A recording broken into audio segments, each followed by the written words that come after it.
दिल्ली एक ऐसा शहर है जहां पर हर रोज आबादी का दबाव बढ़ता जाता है। इसीलिए जब यहाँ का नगर निगम होता है तो उसका बजट भी उतना ही भारी भरकम होता है। यही कारण है कि हमेशा भ्रष्टाचार के आरोप भी लगते रहते हैं।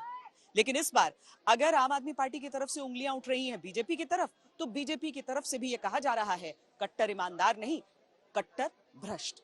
अब इन दोनों में से तथ्यों के आधार पर और अभी चल रही खबरों के आधार पर लोगों को लेना है फैसला।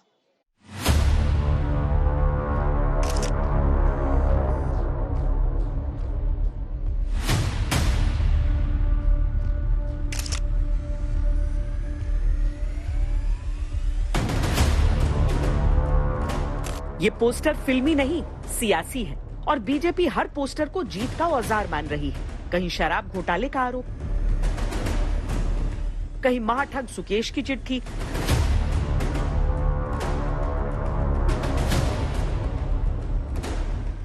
तो कहीं सत्येंद्र जैन की जेल मालिश का वीडियो।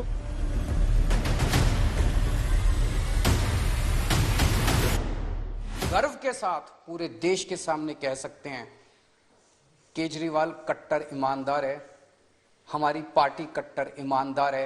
एक भ्रष्टाचारी सरकार के अलावा आम आदमी पार्टी ने दिल्ली को कुछ नहीं दिया। कौन है कट्टर भ्रष्ट और कौन है कट्टर ईमानदार, ये जनता तय करेगी। लेकिन फिलहाल सत्येंद्र जैन की वीडियो ने चुनाव को राष्ट्रीय बना दिया है, जिसका जिक्र दिल्ली में भी हो रहा है, गुजरात में। झूठे वायदे करके कुछ सीटें जीतकर ये स्वार्थी समूह सरकारों में आकर सिर्फ अपने हित साधते रहते हैं। ये लोग खुद को कट्टर ईमानदार कहते हैं, लेकिन सबसे बड़े भ्रष्टाचारी यही होते हैं। जेल के अंदर जेल वाला माहौल नहीं, और इस माहौल के सहारे बीजेपी जीत का माहौल बनाने में लगी है। जेल से वीडियो की पूरी सीरीज बाहर आती रहती है।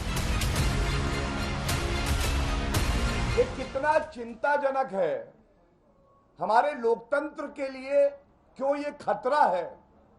क्यों ये दिखाता है कि आज आम आदमी पार्टी स्पा मसाज पार्टी बन चुकी है? क्यों ये ना पूछा जाए अरविंद केजरीवाल जी से कि आपकी चुप्पी क्यों है आखिर? सत्येंद्र जैन साहब बहुत ही कट्टर जैनी परिवार से आते हैं और जैन धर्म के सारे असूलों का पालन करते हैं। उन्होंने जिंदगी में कसम खाई हुई है कि जब तक सवेरे में मंदिर नहीं जाऊंगा मैं खाना नहीं खाऊंगा। शाम को सूरज गिरने के बाद जब शाम हो जाती है तो वो खाना नहीं खाते। जब से वो जेल में गए हैं तब से वो मंदिर नहीं जा सकते, तो मंदिर नहीं जाते तो वो खाना नहीं खाते। आपको ये जान के ताज्जुब होगा, पिछले 6 महीने से जब से वो जेल में उन्होंने अन्न ग्रहण नहीं किया। वो केवल थोड़े से फ्रूट्स और सैलेड के ऊपर जिंदा है।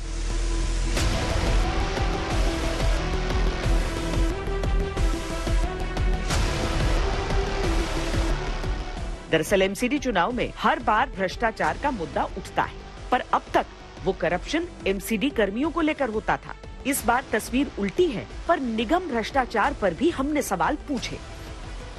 आपको लगता है सत्येंद्र जैन की वीडियोस लोगों के मन पे असर डालेंगे इन चुनावों से पहले? मुझे लगता है कि असर डलना चाहिए और साथ ही लोगों को पता होना चाहिए कि जो दुनिया भर को बेईमान का सर्टिफिकेट देते हैं, खुद को ईमानदारी का सर्टिफिकेट देते हैं, वो बेईमान मंत्रियों के साथ उलझे हुए व्यक्ति हैं।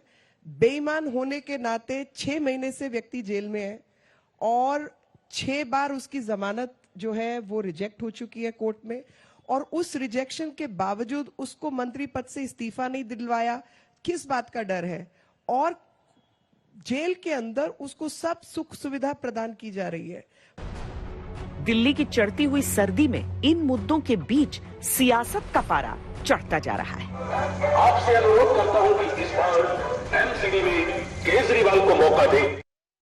दुनिया के सबसे बड़े निकायों में से एक है दिल्ली नगर निगम। जिम्मेदारियां कितनी बड़ी होंगी आप समझ सकते हैं, बजट कितना बड़ा होगा वो भी आप समझ सकते हैं। लेकिन दिल्ली नगर निगम की जो जिम्मेदारियां हैं और दिल्ली सरकार की जो जिम्मेदारियां हैं वो आपस में इस तरीके से उलझी हुई हैं कि शायद एक आम वोटर के मन में भी इस बात को लेकर असमंजस रहता हो कि क्या किसकी जिम्मेदारी कौन बरत रहा है लापरवाही। और इसीलिए जब नगर निगम के चुनाव होते हैं तो आपको अलग अलग राय सुनने में मिलेगी।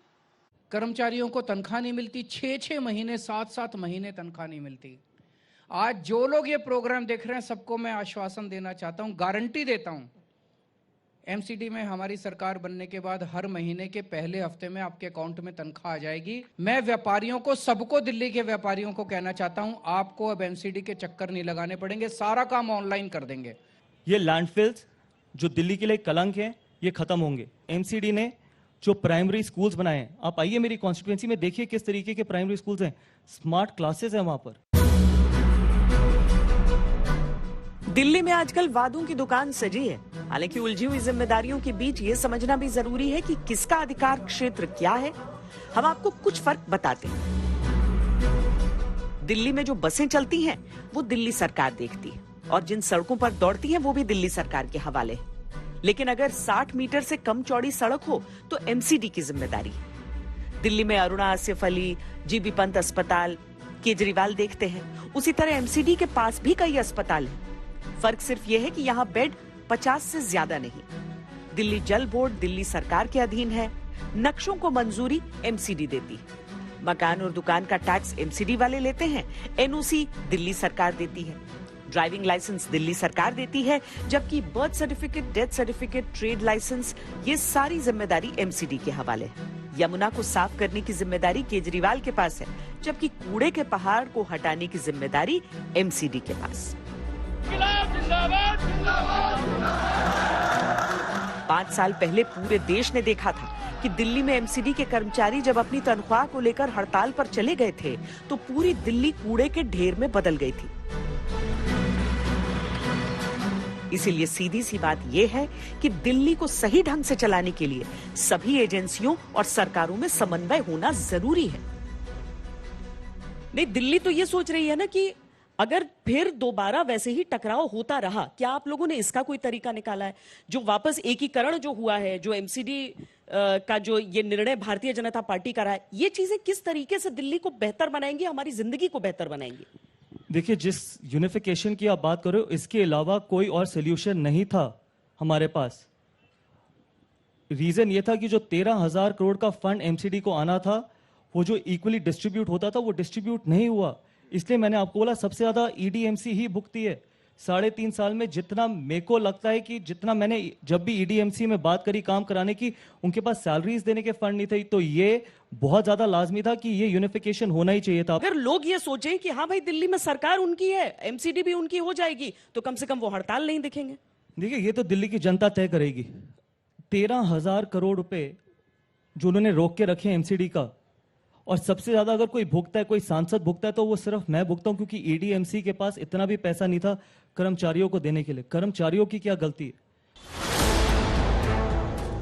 आइए अब आपको एमसीडी का ढांचा भी थोड़ा समझाते हैं। दिल्ली के 1,46,00,000 से ज्यादा वोटर्स 4 दिसंबर को 250 वार्ड्स के लिए पार्षद चुनेंगे। इन 250 वार्ड के लिए 2021 उम्मीदवार मैदान में हैं। औसत निकाला जाए तो हर वार्ड पर 8 उम्मीदवार। जीते हुए 250 पार्षदों में से एक मेयर चुना जाएगा।